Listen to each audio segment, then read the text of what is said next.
Hello, I'm Fox 29 photojournalist Bill Rohrer. Now, usually I'm comfortably behind the camera, but for the next half hour, I'm going to step outside my comfort zone to highlight all the stories I've been working on this month.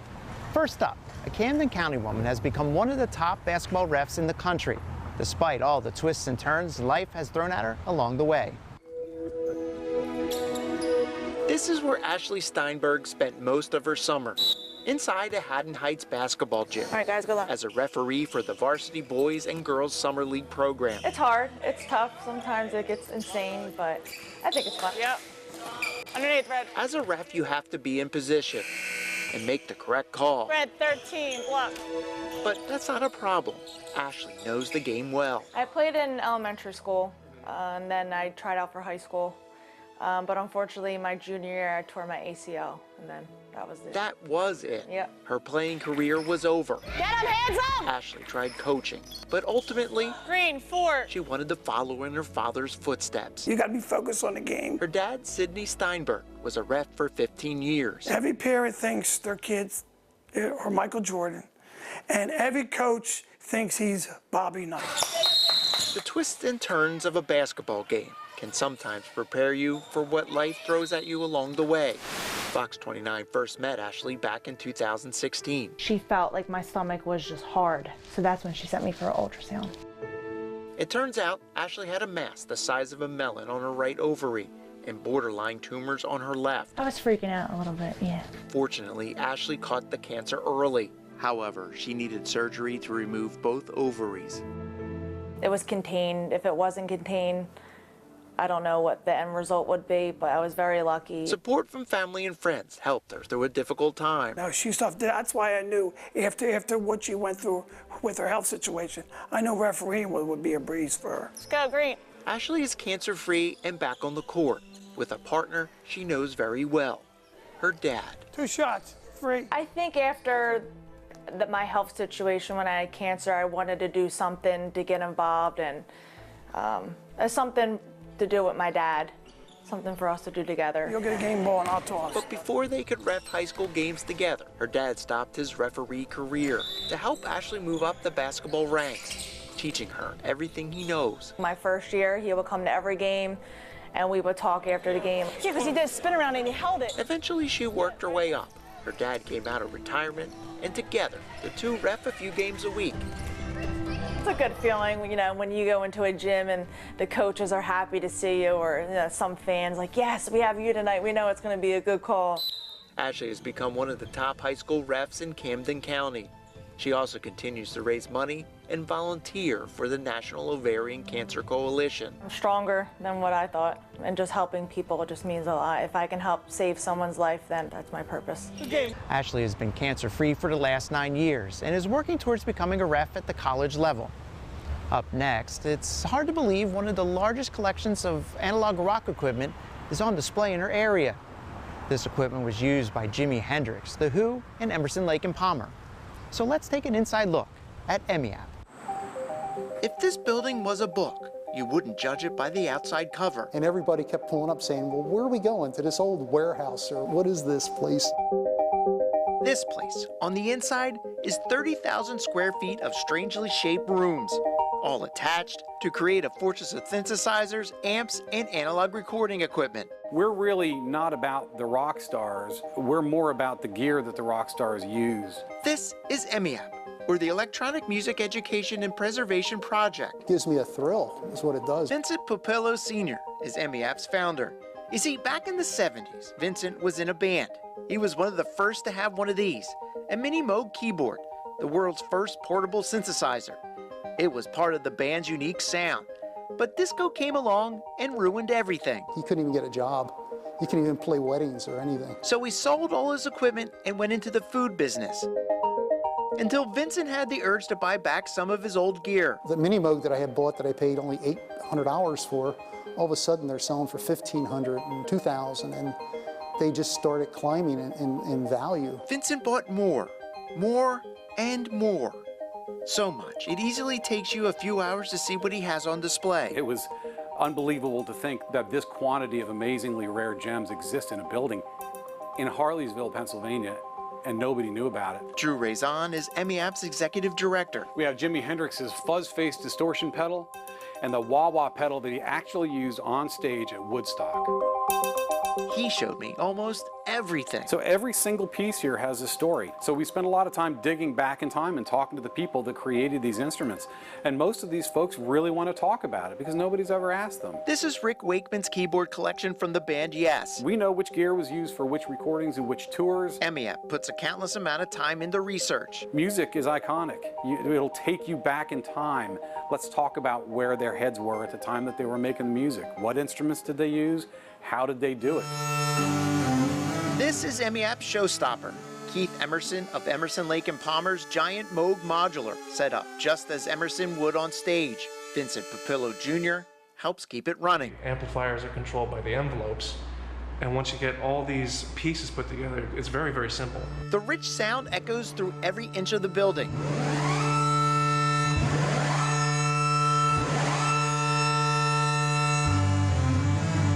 You stand in this room and you hit the low D on that thing, and you can feel it to your heart. The heart of Emmy App is education. Students visit, learn, and just listen. There's so much unmade music with these old instruments and these old sounds, and it's just to see the excitement. It's just wonderful to see their faces. It's very fulfilling. Coming up, want to have a game of catch? I sat down with a Montgomery County man who's trying to have a catch with 162 different people.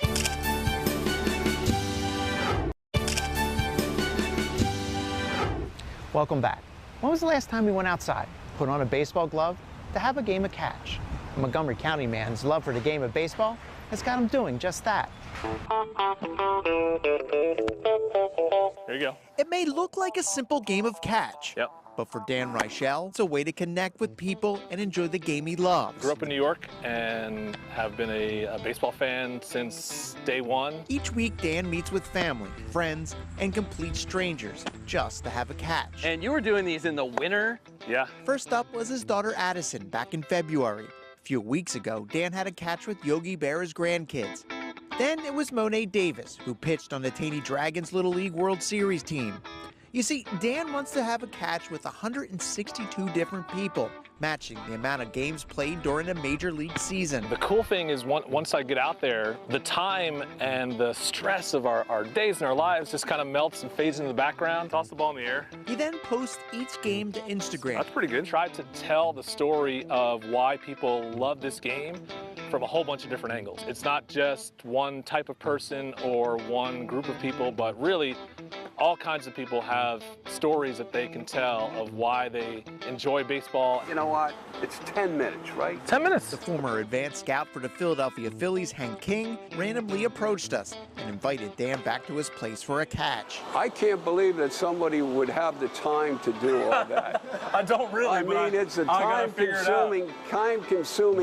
Plus, the biggest thing is trying to find all the people that want to have a catch. For 34 years, Hank was a member of the team. That'll get you loose fast. During that time, the Phillies won 2 World Series, 1980 and 2008. Most people at my age don't even have a glove, or they can't throw. At 77, Hank hasn't lost his touch. If you don't use it, you lose it. Dan hopes to finish up by the end of the World Series this year. Yeah, I can't tell you the last time I had a He catch. already has the last game all worked out. My hope and goal is to play catch number 162, the very last one, with my dad out at the Field of Dreams out in Iowa, and just have that moment kind of wrap the whole project up. I think it's going to be a pretty cool way to kind of end the whole thing. Seems like the perfect Hollywood ending.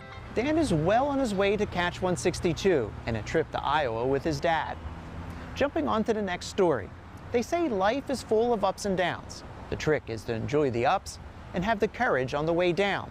I met a Philadelphia man who's doing just that with every bounce. It's magical, unpredictable, surreal. You would think that is how 23-year-old Nick Bettino describes life, but it's how he best describes flying on a pogo stick. It definitely takes guts to start. It's kind of scary because you don't know how high you're going to go when you try it for the first time.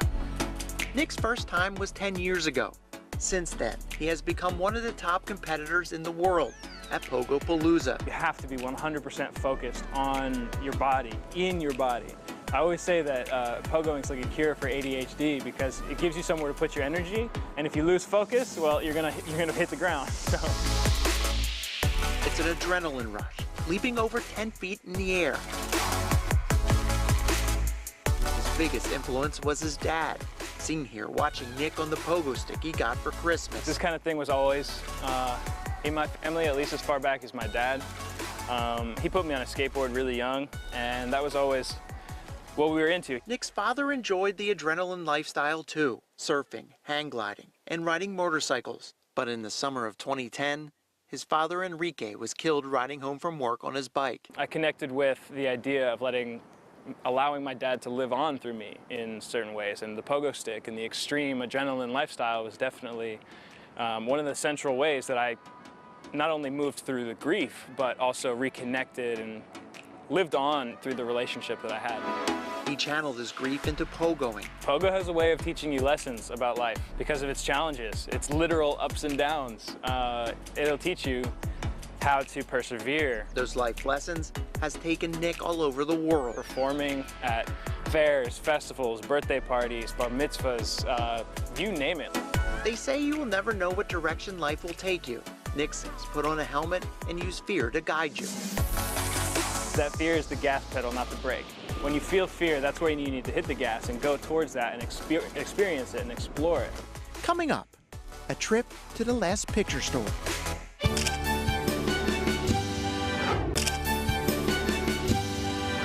Who remembers renting films from a video store? Seems like a thing of the past, but I found one of the last ones in our area, but not for much longer. This is a place that has heart. Viva Video, the last picture store, first opened its doors in 2012. Since then, it's built up quite the reputation. If you just walk in here, start a conversation with any employee, you're going to get an amazing conversation. An amazing conversation. Oldies is totally cool. That usually leads to the perfect recommendation. You've got sommeliers for wine and cicerones for beer, and you've got clerks to recommend movies to you. I love that. Longtime customer Kelly Royds will be in the store for hours. It's like a hobby. Coming here, renting movies, talking about movies. Viva's library has close to 20,000 films. Well, they have everything.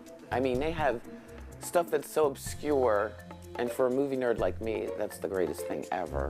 But I had to get out here, I had to dress up. This is the place that introduced Ian to one of his favorite films. Blind Templar skeletons walking around listening for heartbeats. I'm a bad movie nerd thanks to them. The store is a special place, even for the bad movie nerds. We're very much the last of a dying breed. Certainly the last of the Philadelphia area's video stores. Brian Way is the store's manager.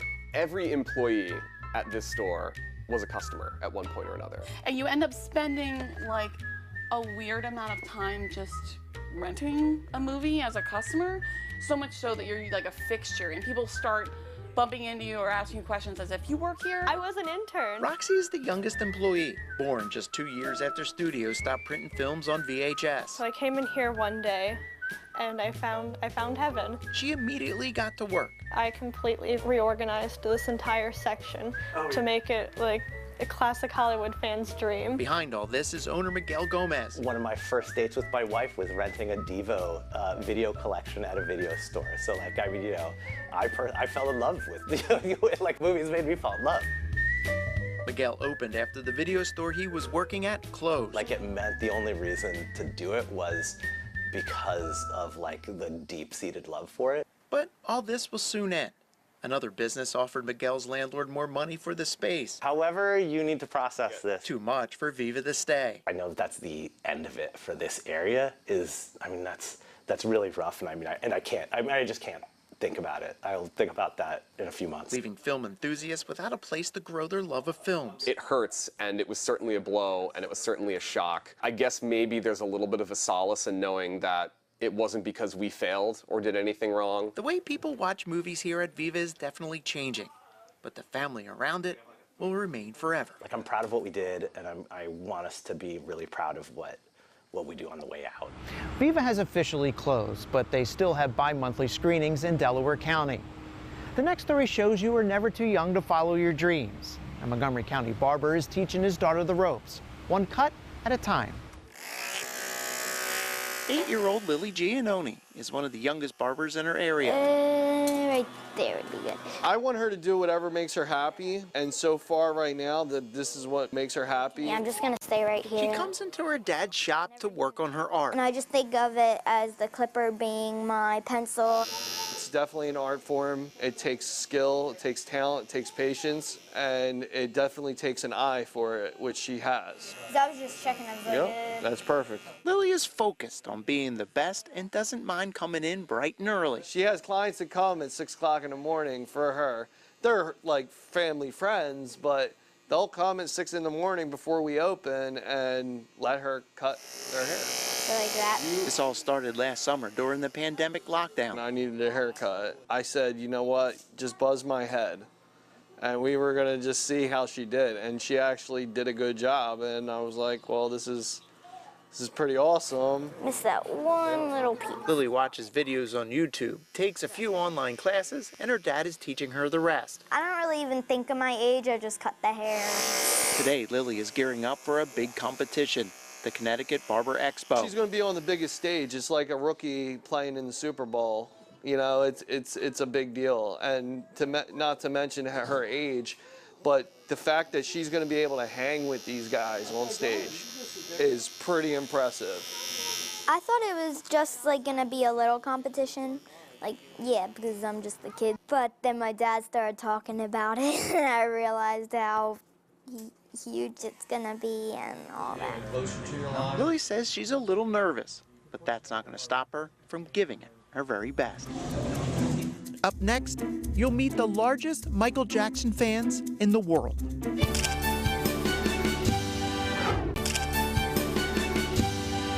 Michael Jackson, the king of pop, would be 63 this year if not for his death in 2009.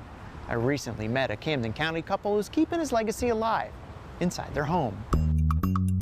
I mean, everything is really special to us. It's not a shrine to Michael Jackson. This is the real Michael that I wanted. But more like a museum inside Ryan and Vernee's Winslow Township home. It's truly a labor of love. From floor to ceiling, every inch of space gone. And it's still not enough room. We still have stuff under here, stuff in the attic, stuff hiding behind that curtain. During the pandemic, they managed to turn their garage into a gallery of sorts, filled with dolls, pins, and you name it. Over here, there's no way to argue. Ryan and Vernee are Michael Jackson's biggest fans. When you walk in this room, it is so overwhelming to people because it just looks like this massive collection. But to me, each and every one of these things are a memory for me. These are some of the books that I used to get at school. Ryan collected albums, cereal boxes, and posters long before he met Vernee. We wanted just to have a total spectrum of his career, from the time he was a child to his adult age. He's a fan of the Jackson 5. These 2 dolls I had made. And she's more of Michael's solo career. That level of expertise and magic that he brought, there's no other artist that gave that sense of feeling. You might have liked another artist, but it was something different. The excitement kept through Michael's good times and bad, including his 2005 criminal trial. They made it very clear when Michael comes in the courtroom, if you act like a fan, it's like scream and, oh my God, you're out. This all might seem crazy. Oh, I've heard it my whole life. you know. Just this year, Ryan and Vernee were voted on having the best Michael Jackson collection in the world. The whole purpose was to bring people together, all kinds of people, and the fact that I feel like I can keep that legacy going, you know, just here at my little old house is so important to me to do that for him.